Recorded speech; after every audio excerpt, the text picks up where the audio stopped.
There's a YouTube channel called The Ghosts of Mississippi dedicated to debunking paranormal hotspots. They fearlessly travel nationwide for investigations, exemplifying true dedication. One haunting series features a church in their home state. On December 19, they express sympathy for the church's condition and address any spirits. After establishing trust, they make a small request from anything listening. I just make one loud noise? Sure, he might have intentionally scraped his foot to create the sound, so this alone doesn't serve as conclusive evidence of a ghost. However, when they bring out the spirit box and begin posing questions, they receive two distinct responses. All right, do you want to speak to me now?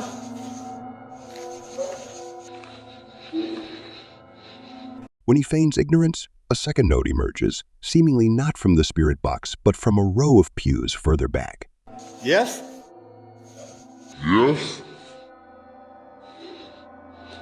Even if the spirit box is just picking up random radio signals, the chances of hearing nope twice, perfectly timed with a question, are pretty unlikely in my book.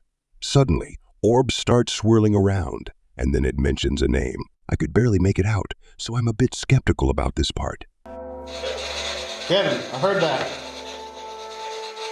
Versus subsequent plea for assistance, however, is crystal clear, and it's eerie how it takes an appropriate amount of time to respond.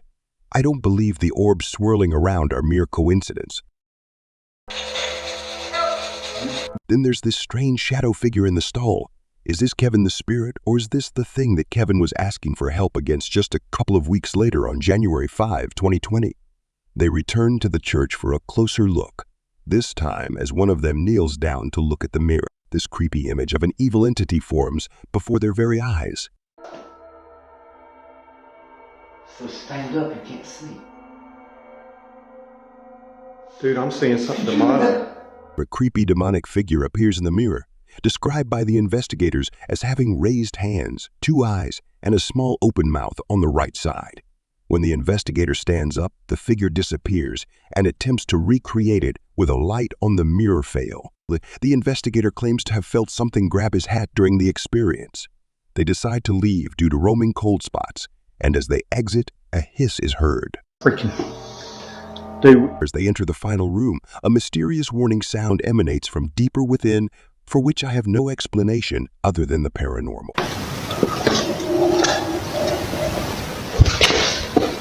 This doesn't sound like any animal I've ever heard, and I can practically feel the malice in its guttural growl. They look for the source of the growl for just a moment longer, then decide to make a swift exit.